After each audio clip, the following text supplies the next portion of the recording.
PodcastCoug Season 8, Episode 3. You're listening to the PodcastCoug Radio Network with your host, James Laurie. The PodcastCoug is your weekly Coug On Demand show featuring all things Cougs and Washington State Cougar football. And now, here is your host, PodcastCoug. Hello, everybody. Welcome back to the PodcastCoug. I am James Laurie, the PodcastCoug, and you are listening to the PodcastCoug, where we're all things Cougar football. 30 minutes of Coug Talk, and we're talking about the Wisconsin game, TV ratings, the Pac-10 Restraining Order, and our win, and the Cougs hosting FCS opponent Northern Colorado in Pullman on Saturday. Hello, everybody. Welcome back to Episode 3. The Cougs, of course, upset Wisconsin for our second year in a row, 32-21, and the Cougs took command and control in the first, second, and fourth quarters. What a game. That was amazing. It was electrifying. It was just incredible atmosphere. The students, we're going to talk about all this game real quick. Mike Leach tribute, that was fun. Sold out. Crowd was just rocking. It was rocking. Clay Thompson arrives. Clay Thompson's in the house, arrives on a private jet, plays golf at Palouse Ridge Golf Course with his buddies, and then goes to the game. And even Drew Bledsoe was in the house. So RS, BJ coming back for their 6th year. They are league players, right? I mean, how about that scoop and score by BJ? We're talking about a huge game on Saturday, and you just don't want to be a visiting team visiting Martin Stadium. I mean, you don't want to be an FCS opponent team coming to visit Martin. And we're going to talk about the Bears, Northern Colorado, on the second episode. We're not talking about a trap game either, but the Cougs are coming off this giant win, right? One of the top 5 home games in Cougar history, in my opinion. 31-22 upset. Wisconsin gave us that number 23 AP rating in the top 25. The crowd was epic, right? Fans were great. Lots of Wisconsin fans made it to the trip. And I mean, I saw a guy, all over from Wisconsin, people from Spokane, Seattle, they just came in. And, of course, it's the team that Dickert grew up with, right? The team where Madison was just minutes from his house. He had several homes that he grew up as a child, but he was always a Badger fan, and he always was really a short distance to that stadium, Camp Randall.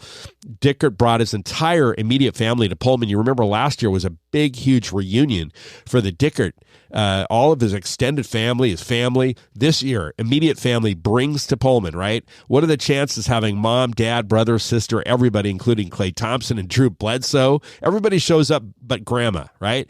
And they all made it to Martin Stadium and witnessed a historic event, really, rushing the field. I mean, it was priceless. It was so amazing. Like I said, one of the top 5 I've ever witnessed at Martin. And let's go with that top 5. The 2002 Drew Dunning kick that beat USC in triple overtime. That was epic. That night game, that was epic. 3 overtimes, Drew Dunning kick. Boom, we win that game in 0-2. Then we got the 97 Drew Bledsoe Snow Bowl, right? And then we got the 2018 Gardner Minshew, Mike Leach, Oregon Duck game day win. So this is right up there. I don't know which one of those 4. I mean, I had incredible memories of that 0-2 triple overtime against SC. Game day was epic. And obviously the Snow Bowl was historic, and this was electrifying on Saturday. It was just amazing. Game was fantastic. Rockin', like I said, Butch had a big part of it. The crowd was like that 12th man. Tanner Mordecai, Wisconsin's quarterback, was just flat off all the entire game, almost except for the third quarter. He had some good plays in the third quarter. Braylon Allen didn't even show up. They're running, and Ches Malusi, their 2 power running backs, didn't even show up. I think the crowd took them out of it. It was a combination of the students just booed. Every time the team would come on early prior to the game just to warm up, booing the Badgers as they would come out on the field, booing they would come out of their own tunnel. Constantly booing the players, okay? From the students were into that. The crowd was just incredible, electrifying, thanks to Butch and everybody else. And then and of course Glenn Johnson, it helps, right? And then you've got just being on the road, which is sometimes difficult. You've got Pullman, one of the hardest places to play football if you're a visiting team. You've got a combination of everything. And Braylon Allen, I mean, I thought they were going to run it down our throats with Malusi and Allen, literally. The podcast last week's podcast on PodcastCoug, I said, I think we're going to lose this game. I don't think we can stop them. They're going to run it down our throats. I don't think we're going to retain them. Guess what? That's the thing about college football. You don't know. Just because you have a big brand, right? You're rated 19th. Just because you beat Buffalo, and you're not proving anything, right? So, you've got these. That's the problem with these preseason rankings. And it wasn't preseason; it was one game. It was season. It was game week 1. After week 1, you're rated 19. But that there's an advantage that Wisconsin has and other schools, okay, that have big brand names. And really, you don't know until week 3, 4, 5, 6, 7, really who you are, especially week 5. Right after you get over your preseasons and your cupcakes and your FCS opponents. It's just not fair, right? So and teams like Washington State rarely, if we had 4 and 5 star players like Coach Prime, what he did with the portal at Colorado over the summer, right? Sure, but if you don't have that big brand name, okay. An example would be Mississippi State, right? And so you're never going to get that, but you have to prove yourself, and you have to win a Big Ten opponent to get some respect. So we got some love, even game day. You got Kurt. There's 5 guys on game day. 4 out of the 5 all picked Wisconsin. I picked Wisconsin, and so it just shows you, right? So we stepped up. Our defense just stepped up. And of course, Williams would be rewarded with a screen pass, 2 plays later.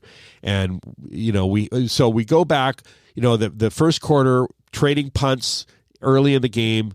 We broke the ice. Second drive, Cam Ward goes a deep bomb right into Kyle Williams, 38-yard pass, lands us on the Wisconsin 10. And then Williams would just be rewarded with a screen pass 2 plays later to put us up on the board first. Beautiful. Wisconsin responded with a grinding 10-play drive, got close to the 25. We pushed back, pushed them back to the 31, holding them to a 49-yard field goal. And then we had 3 straight completions to get Wisconsin territory. And how about Coach Arbs, right? Arbuckle, right? Ben Arbuckle, right?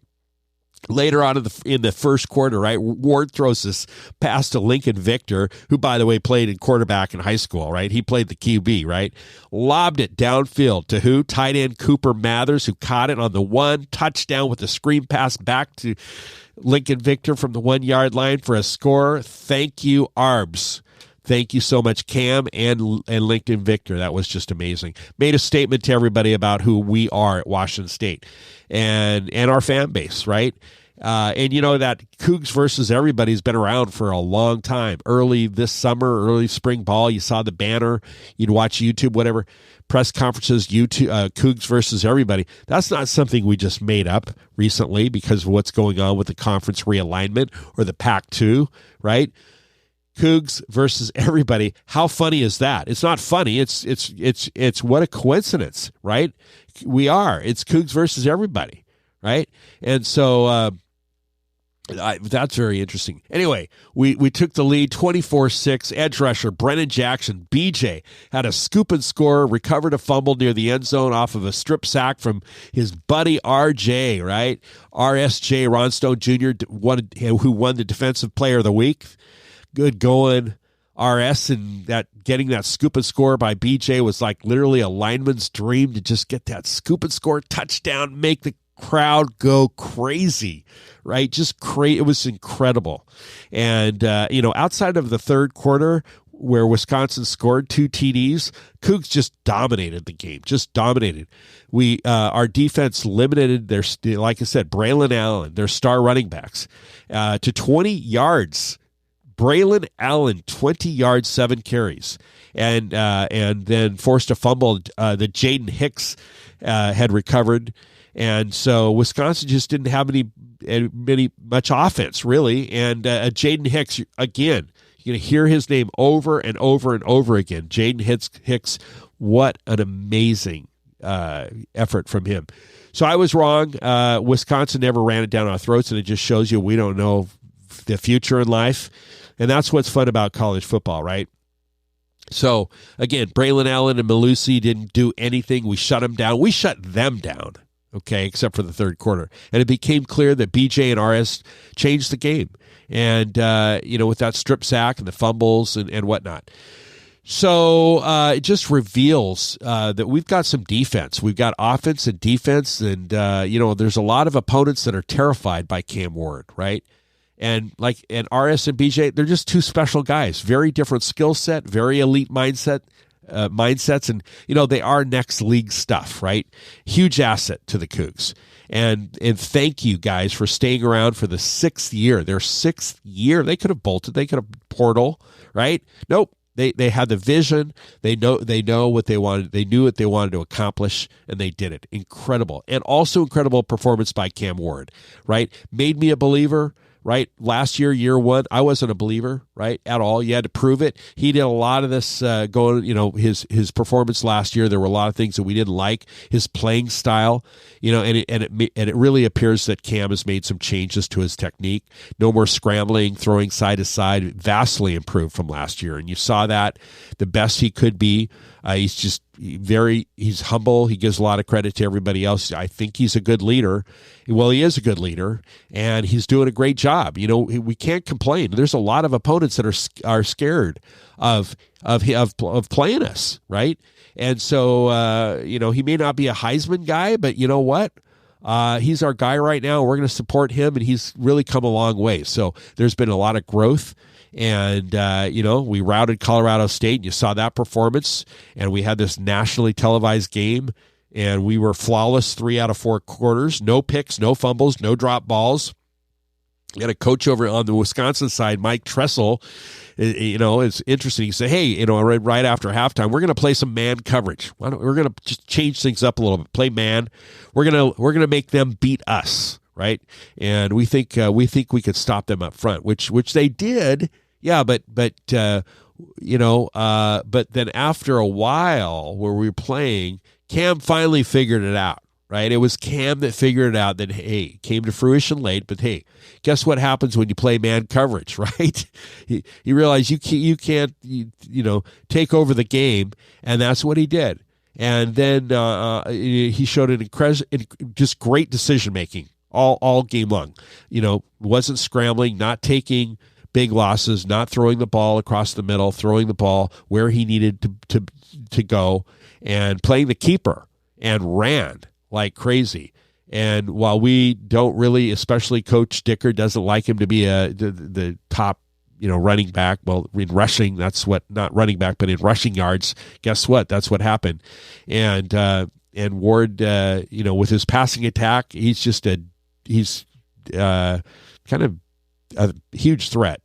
So second week in a row, Cam has led the Cougs in rushing, and like I said, Dicker doesn't want anything to do with that. He wants Nikhil Watson and Jalen Jenkins to take those yards, but they both had a combination of 26 yards, and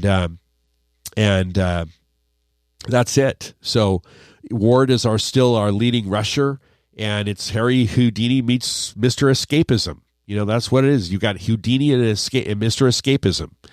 And speaking about numbers, by the way, you've heard about our TV ratings Saturday for the Wisconsin game. They were huge. You're talking about the Seattle market here. Pullman is not recognized as a TV market. So about 80% of those numbers came from Seattle. Huge numbers. And the networks do know about this. All of them. They know about it. And the problem with the Big 12, it's not so much that we don't have a big brand, because we don't. We're not a big brand school, either is Oregon State. And it's certainly not our numbers or lack of eyes on TV. Okay, it's not the ratings. It's really our geography. It's where Pullman is located, which is the farthest north of the Big 12. So, and we'll talk about that in a second, but it's interesting. We're going to talk real quick about game day on the 23rd. That's right. The 23rd on game day, there's 3 locations that there's going to be options, right? Now, we've got Oregon State coming to town. They're playing SDSU. which is not a very good football team. It's expected that both Oregon State and Washington State we're going to be all 3-0, right? That's a gimme, right? We're going to be. It's on Big Fox, right? Brock Heward, possibly the color, but that choice for the 23rd for game day would be either Eugene, Salt Lake, or Pullman. So in Eugene, you've got Colorado at Oregon. Salt Lake, you've got UCLA at Utah. And, of course, you've got Oregon State and Pullman. So if you're game day, who do you choose, right? Like I said, the Beavers are playing San Diego State, and apparently SDSU is not a good football team. So you can expect both teams to be 3-0. Who are they going to pick? With the realignment and the politics going on and the realignment, it's going to be a sellout. Oregon State will be another sellout. We've got the hottest conference in the country, and we've got 8 teams ranked in the top 25. Pac-12 has got 8 teams ranked in the top 25. The 2 newcomers would be us and UCLA. So we all know what happened on Monday, the restraining order, the plaintiff, which is Washington State and Oregon State, against the outgoing 10 schools. And what that means is basically the Pac-12 board cannot get together and vote on issues affecting the future of the conference, the distribution of assets, whether the conference dissolves or not. What about the financial assets? These 10 schools, we gave notice, and the ones that are leaving according to the bylaws, and we basically kicked them off the board. And so no financial decisions can be made. And of course, they would be in their interest to split it 12 ways. And we say, no, you're off. The bylaws say you're out, you're out. If you've given notice, and they've given public, not one of these schools, and we're not suing against any one of the schools. Okay. It's the conference commissioner, of course, and it's a restraining order. But, early on, a year and a half ago, we kicked USC and UCLA off the board, and nobody had a problem with that. So we're just kicking the other 8 teams off, and nobody's complaining. They're not griping. They're not surprised, right? They would do it to us if we were leaving to the Big Ten. So, that it's just a restraining order, and it was granted on Monday, and that's a win, right? So Washington State and Oregon State, we've got our own set of priorities. The other 10 schools, they have their priorities. They have their set of priorities. We have our set of priorities. And the assets, there's numbers out there that said it could be up to $200 million in assets. It could be up to, then remember, there's NCAA tournament money. Okay. And so, or it could be up to $100 million. Nothing's been disclosed. Okay, which is really interesting. Or it could be $60 million. But there is some liability. There's some debt as well. But of course, it's keeping that Pac brand. I think that's what we want to do. We're going to retain the rights to the Pac brand, much more stronger than a Mountain West brand, right? And we're going to rebuild, right? And I say that with it's obvious. We're going to retain the Pac brand, and we're going to rebuild. I mean, that just makes sense. And whether we remain as a Power 5, that obviously is unclear. I think eventually, that will happen. I think we're going to poach from the top best 5 schools out of the Mountain West. I think that's where we're going to do that. And we have 2 years of a grace period, by the way. We don't have to just rush out and pay exit fees, right, and bring in San Diego State, Fresno State. We don't have to do this right away. Or Boise State. We have 2-year grace period to rebuild and figure things out. So we're not in a hurry. And when we talked about the TV numbers in Seattle, we got the numbers. And again, it's really geography at this time. Okay, it's not necessarily brand, although we don't have that big brand. But if we were to get that phone call from the Big 12, say, hey guys, we saw your numbers are up. You beat Wisconsin. We have a change of heart. Here's your lifeline to come to the Big 12, you and Oregon State, because you're a West Coast team and you can play Stanford and Cal, Oregon State. Here's your lifeline. I don't think they're going to do it. They would never be. There are already 16 teams right now that go to 18. I think it's geography. It's not lack of brand. It's not lack of performance on the field. It's not TV ratings. it's geography. And we're located the farthest north from all of the schools. And that's, now, like I said, there are going to be direct flights. Did I mention that where there's direct flights coming out of Lewiston? But I will in a second here. So that's what's going on. I don't think we will. They'll have a change of heart, so we've got to go realign and figure things out. Delta Airlines announced October there's going to be direct flights from Lewiston to Seattle and other cities like Denver and there's like 3-4 cities. Delta direct flights, Lewiston to Seattle, Seattle to Lewiston, just like Moscow, okay? The Pullman Moscow Airport from Seattle, SeaTac, right, and Spokane. So the Delta's stepping up, which is really going to make it easier. I mean, this is something to sell, because if you've got two airlines, Alaska Airlines, which is Horizon, and Delta Airlines with direct flights, Lewiston and Pullman Moscow Airport, we're not difficult to get to. We really aren't. You can get all from anywhere in the country. You could, get to us. So we had 3 wins this week, of course. Win against number 19 Wisconsin for our second year in a row. We had a win in the courtroom at the Whitman County Courthouse. And then we had our win on the TV ratings on Saturday with Wisconsin. And we've got another win, a 4th win, and we're talking about the Bears, Northern Colorado, and it's not going to be a trap game, and I'll tell you why next, right here on the second half of the Podcast Coug. Hey, Coug fans. You're podcasting with James Laurie and the Podcast Coug Radio Network. The Podcast Coug is your weekly Coug on Demand show, featuring all things Cougar football in Washington State. To help you get through the week, hit the subscribe button or check us out on iTunes, the App Store, iOS, Google Play, Stitcher, or at PodcastCoug.com. The real estate agent you work with matters, and a great agent helps you own the home of your dreams. And your dreams come true with James Laurie at Coldwell Banker Bain, representing clients like you 24/7, from condos to colonials and everything in between. If you're selling, buying, need a price analysis, or just a contractor referral, ask James, winner of the 2015 through 2019 International Coldwell Banker Diamond Award, with dozens and dozens of 5-star Zillow reviews and Seattle Magazine's 5-star award winner for 2018 through 2020. James Laurie, Coldwell Banker Bain, at 425-466-3672 or jameslaurie.net. Rock solid results. You're listening to the Podcast Coug.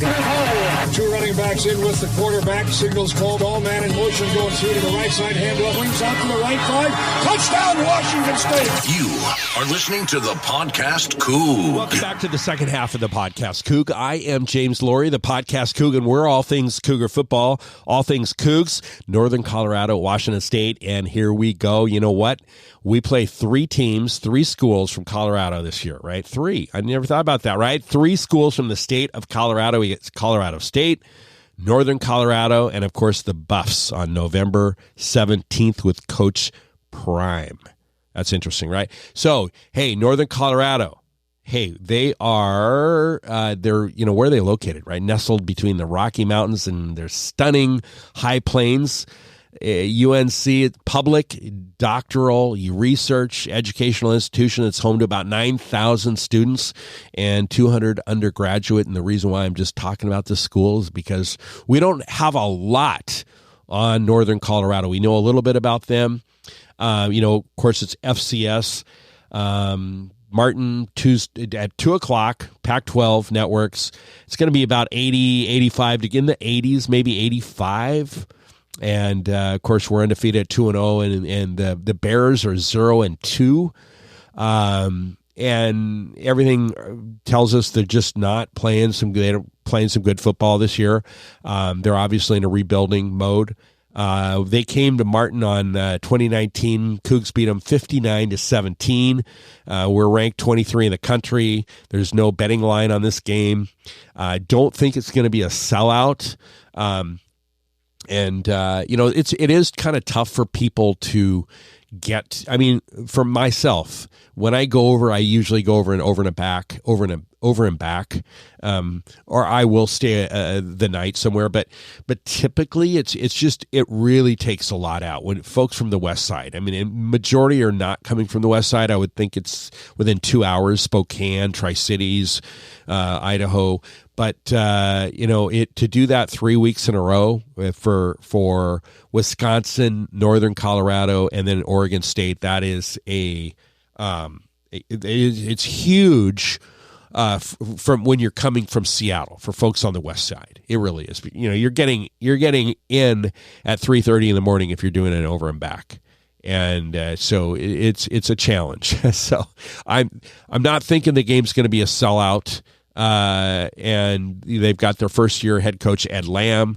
He opened up the season with, he's got 2 straight losses, a 31-11 road loss to Abilene Christian on week 1, and a 42-7 loss against Incarnate Word last weekend. Mr. Cam Ward, right? So Bears were picked to finish 10th place out of the 12 teams in the Big Sky on their preseason media poll.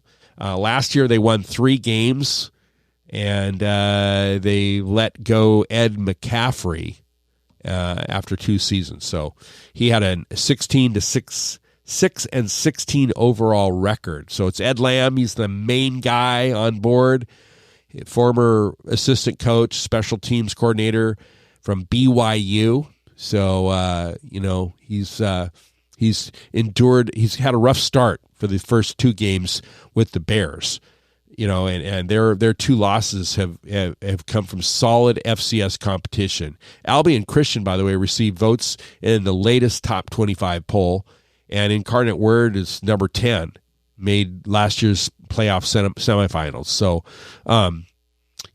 so on Saturday, last Saturday, Ed Lamb benched their quarterback, Jacob Sermon, and started backup Hank Gibbs. So, Gibbs is a Wyoming transfer, 43-yard touchdown pass to give the UNC its only score in their loss against Incarnate Word, and they struggled significantly otherwise, yielding about 616 yards of total offense to the Cardinals, who literally torched the Bears' offense to 382 passing yards. So I think that Sermon is going to be back as the starter, Jacob, for their quarterback, and I think he's going to start. Now, he is a former Washington Huskies. We're talking about Sermon, okay? Jacob Sermon was on the roster from the Huskies. He played just a little bit, transferred to Central Michigan in 2021. After that year, he completed 61% of his passes, 734 yards, and then he left for Northern Colorado, right? So they've got a starting running back, David Afari, who's a Miami, Ohio transfer, and he's got about 100 yards rushing this season out of 2 games. So a couple years ago, in 2019 they came to Pullman. Like I said, it was Anthony Gordon, my man. Anthony Gordon had 464 passing yards. Again, that route was 59-17, and Brandon Arconado and Aesop Winston Jr. each cleared the 100-yard mark receiving, and the Cougs cruised by that easy win. So this is not going to be a trap game, guys. This is just not. We're not looking past Northern Colorado, UNC for Oregon State. We're just not. First of all, Oregon State is Oregon State. I don't care how they're ranked this year, and they are good. Oregon State is good, but we have dominated Oregon State over the past 100 years, completely dominated, and we've won 7 out of the last 8 meetings with them. But that's not the point. We're not looking past Northern Colorado. Okay, if it was USC coming into town on the 23rd, we wouldn't be looking past. Okay, we're too good. We're just good. Years and years ago, when we would be ranked, we had some trap games, especially when we were in the top 15. We had some trap games, even with FCS opponents, okay, or some G5 opponents. But this is not going to happen on Saturday. There is possible, but it's not. Our guys are, Dickert has got these guys so focused on doing the right thing. That's all I can say. I mean, they're completely focused on doing their job. And they're not going to take Northern Colorado lightly. They're going to play ball. We're going to see Mateer all through the second half. Okay? I can't wait. LetJohnMateerRip.com. Cannot wait to see John Mateer at all. I'd love to see him in the second quarter. We're going to have a lot of guys in there, a lot of second string, third string guys in there. And this is no disrespect to Northern Colorado. Okay, they're in a rebuilding mode, and they're playing in the Big Sky Conference. Okay, you can't compare the level of talent on that football field. So I think our guys are going to have their heads straight. There's no doubt. Jake Dickert knows what he's doing, and we're not going to see a trap game at all. So there's going to be no lot. Hey, that's it for episode 3 for the 8th season of the Podcast Coug. Thank you so much for listening. It's the Bears and the Cougs on Saturday. God bless and go Cougs. You've been listening to the Podcast Coug with your host, James Laurie. The Podcast Coug is your weekly Coug on Demand show featuring all things Cougs and Washington State Cougar football. This has been a presentation of the Podcast Coug Radio Network. Find us at podcastcoug.com.